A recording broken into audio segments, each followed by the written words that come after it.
એવામાં અતિ સુખના દિવસમાં ઘરની અંદર જ એક મંથરા નામનું વિઘ્ન આવે છે. અને આપણે જાણીએ છીએ કે અયોધ્યાનો હસતો રમતો પરિવાર વેર વિખેર થઈ જાય છે, અસ્તવ્યસ્ત થઈ જાય છે. રામ લખન જાનકીને વનમાં જવું પડે, ભરતને વલ્કલ ધારણ કરી અયોધ્યાના મહેલની બહાર નંદીગ્રામમાં વસવું પડે, દશરથજીના પ્રાણ સ્વધામ સીધાવે,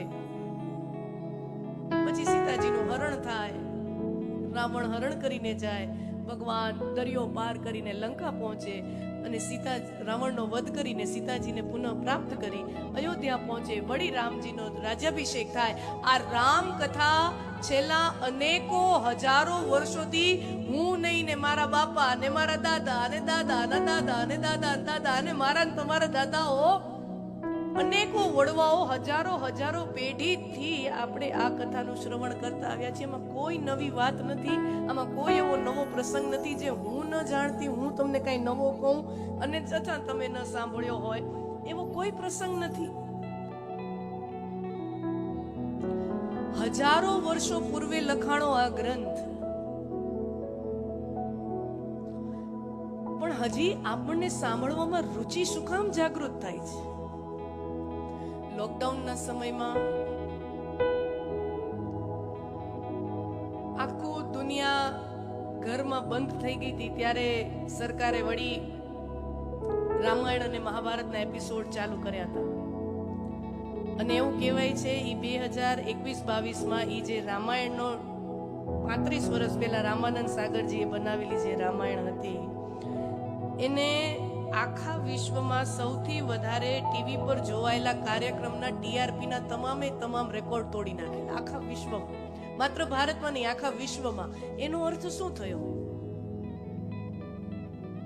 કદાચ અત્યારે 15-17 વર્ષના નૌજવાનો હોય એને એ રામાયણ એ ન જોઈ હોય પણ બીજી કોઈ રામાયણ જોઈ હોય, પણ અહીંયા તમે બધા વડીલો છો અથવા તો 35-40 વર્ષના યુવાનો છો, આપણે બધાએ એ રામાયણ જોયેલી છે. પણ છતાંય વળી પાછી આપણે એ લોકડાઉનના સમયમાં આમ અદબ વાળીને બેસી જતા પરિવાર સાથે. અને એવો સમય નહોતો, આ 2021-22ની વાત છે જ્યારે ઇન્ટરનેટ મોબાઈલની અંદર ભરપૂર છે. અને મુકા કાકાની દયાથી રોજ 2-3 GB વાપરવા મળે છે.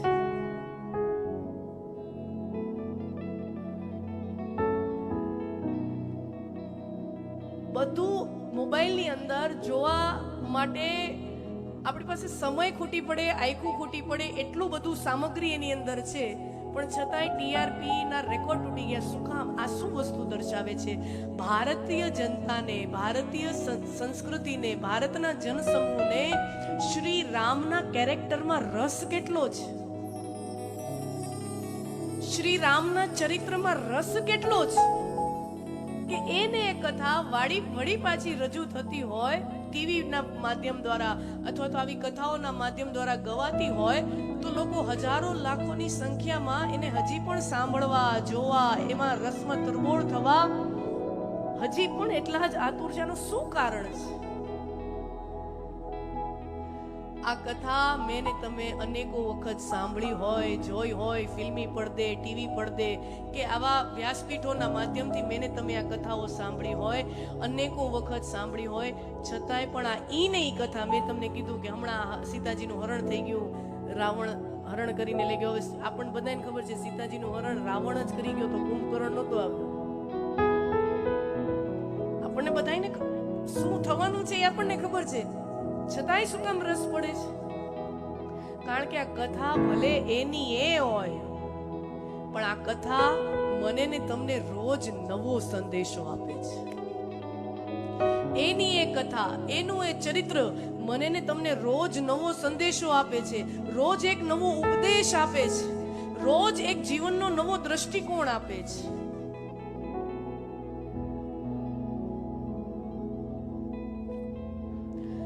વારંવાર આ કથા વાંચીને એટલે એમ થાય ઓહો આજે જે સમજ્યા છીએ ને 2 વર્ષ પહેલા આટલી અકલ નહોતી હાલતી.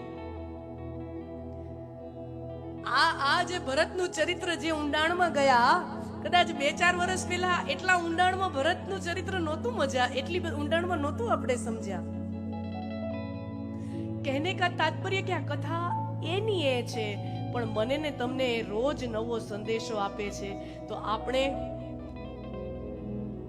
હજારો વર્ષ પૂર્વે લખેલી આ રામ કથાને હું ને તમે એક સનાતન ધર્માવલંબી તરીકે અને ભારત રાષ્ટ્રના નાગરિક તરીકે અત્યારે જે મનોસ્થિતિમાંથી આપણે પસાર થઈ રહ્યા છીએ, આવી સ્થિતિમાં આ રામકથા આજના સમયમાં, જે સમયમાં હું ને તમે અત્યારે જે દિવસોમાં જીવી રહ્યા છીએ, એ દિવસોમાં આ રામકથા મને ને તમને શું રેલેવન્ટ પ્રાસંગિક સંદેશો આપે, એ આધારને રાખીને, એ થીમને જાળવીને આવનારા 7 દિવસ હું ને તમે સીતાયાસ ચરિતમ મહત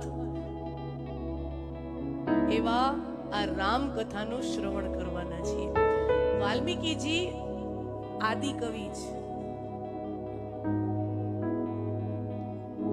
આ સંસારમાં સૌથી પહેલું કાવ્ય, સમજો મારા વાલા સ્વજનો, હું માત્ર કોઈ ધાર્મિક પુસ્તકની વાત નથી કરતી, કોઈ શાસ્ત્રની કે ગ્રંથની વાત નથી કરતી. કોઈ નાસ્તિક વ્યક્તિને પણ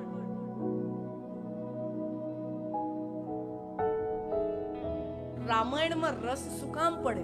ભલે કદાચ રામને કોઈ નાસ્તિક વ્યક્તિઓ જે ભગવાનના અસ્તિત્વમાં નથી માનતો, અને એવા ગણાય છે, ને એની સંખ્યા કૂદકે ને ભૂસકે વધી જ રહી છે.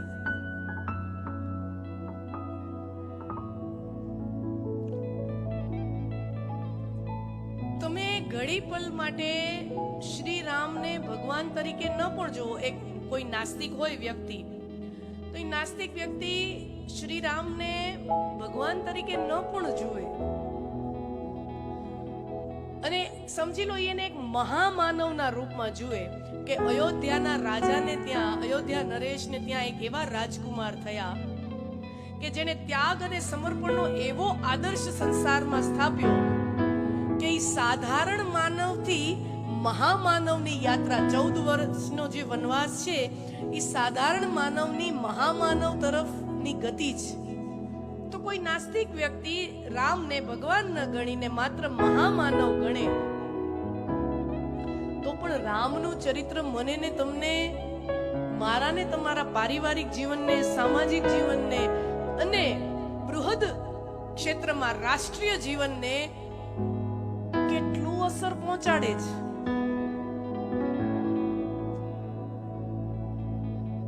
કેવી રીતે આપણું માનસ ઘડાય છે, એની આ કથા છે. એની એ કથા મને તમને રોજ નવો સંદેશો આપે, રોજ નવો એક ઉપદેશ આપે, અને રોજ એક નવો દ્રષ્ટિકોણ આપે, અને જરૂર પડે તો સમાજને ક્યારેક આદેશ પણ આપે.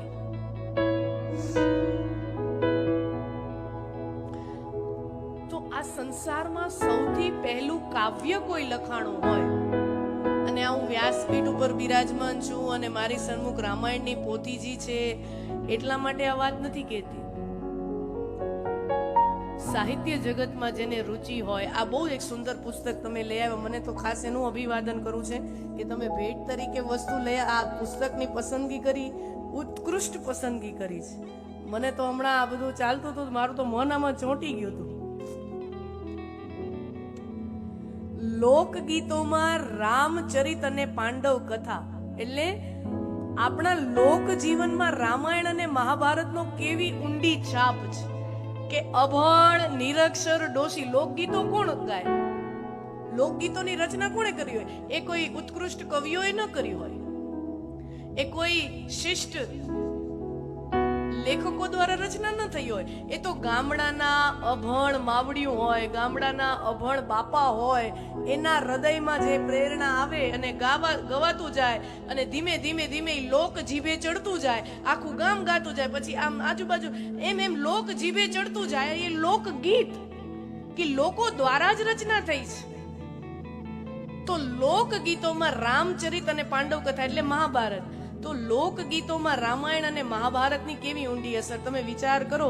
જે વ્યક્તિ નિરક્ષર છે, સાઈન કરતા નથી આવડતી, આમ અંગૂઠો મારે, એવા આપણા વડીલો, આપણા દાદી, આપણા દાદા એના માનસ ઉપર, એના જીવન ઘડતરમાં રામાયણ અને મહાભારતનો કેટલી ઊંડી છાપ છે કે લોકગીતોના રૂપે એ એક એની આની અંદર કેટલા લોકગીતો છે અને ખાલી રામાયણ આધારિત જ 121 અને 20 એટલે 141 અને 10 151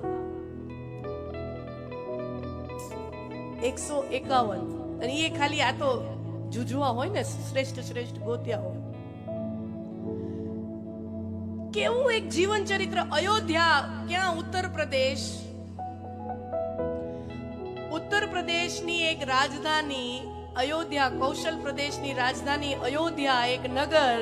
એમાં એક રાજાને ત્યાં એક દીકરો થયો અને એ દીકરો એક ઉત્તર પ્રદેશના ભાગમાં જન્મેલો એક રાજકુંવર ભારતભરમાં એટલી અસર રાખે અને એ હજારો વર્ષ સુધી.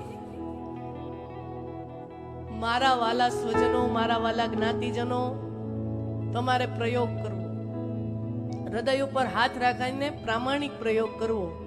આપણને આપણું નામ ખબર હોય, આપણા જન્મદાતા આપણા બાપાનું નામ આપણને ખબર હોય, આપણા દાદાના ખોળામાં આપણે રમ્યા હોય એટલે આપણા દાદાનું નામ આપણને ખબર હોય, પરદાદાનું નામ ખબર હોય, એની ઉપરના દાદા 50% લોકોને ખબર હોય, એની ઉપરના દાદા 10% લોકોને ખબર હોય અને એની માથેના દાદા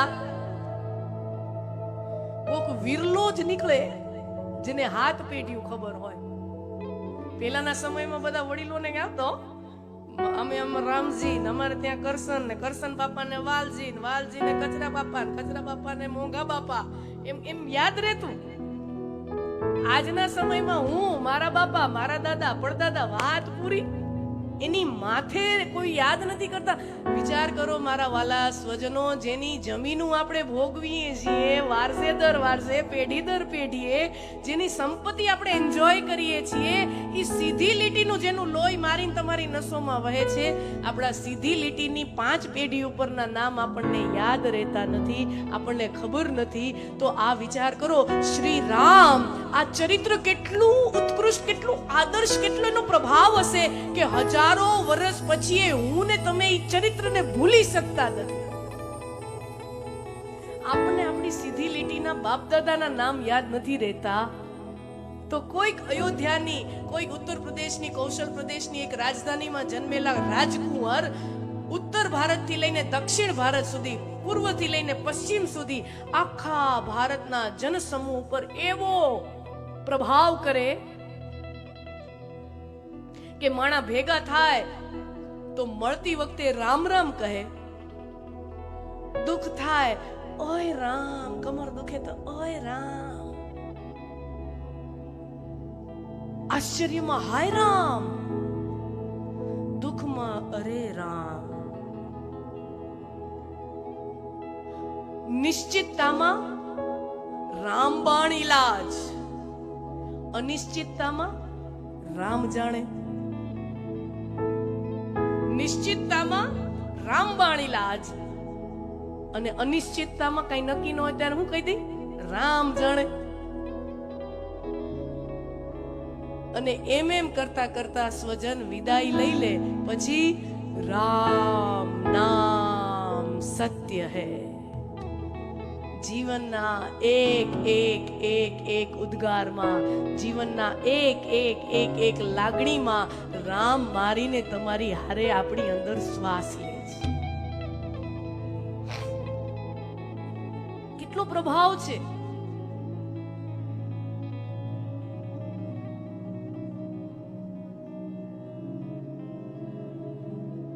સંસારનું સૌથી પહેલા કોઈ કાવ્ય લખાણું હોય તો એ આદિ કવિ વાલ્મીકીજી દ્વારા રચિત રામાયણની કથા છે.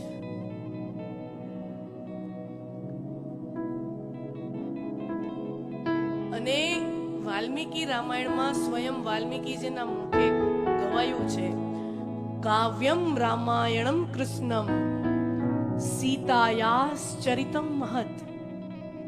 જેને હું ને તમે રામકથા તરીકે ઓળખીએ છીએ, જેને હું તમે રામાયણ, અને આ કહેનારું કોણ છે? જેને સ્વયં રામાયણ લખી છે એવા આદિ કવિ વાલ્મીકીજી કહે છે કે રામાયણ શું છે? રામાયણ સીતાયાસ ચરિતમ મહત. રામાયણમાં સીતાજીનું ચરિત્ર સૌથી મહિમાવંતું છે. બોલો, નામ હે રામાયણ, રામાયણ યાને રામ કી યાત્રા, અને એમાં સીતાયાસ ચરિતમ મહત, મહત યાને સૌથી મહત્વનું, the most important character in entire Ramkatha, સીતાયાસ ચરિતમ મહત. એ કોઈ સૌથી મહત્વનું કેરેક્ટર પાત્ર હોય તો એ સીતાજી છે. અને આખી રામકથાનું હું ને તમે દર્શન કરીએ ને તો સમજાય કે સીતાજી જ્યાં જ્યાં હતા ને ત્યાં ત્યાં રામ ગયા. વહી તો રામ કથા હે. જ્યાં જ્યાં સીતાજી ગયા ને રામ એની વાય વાય ગયા, પાછળ પાછળ ગયા. ઈ જ તો રામાયણ છે.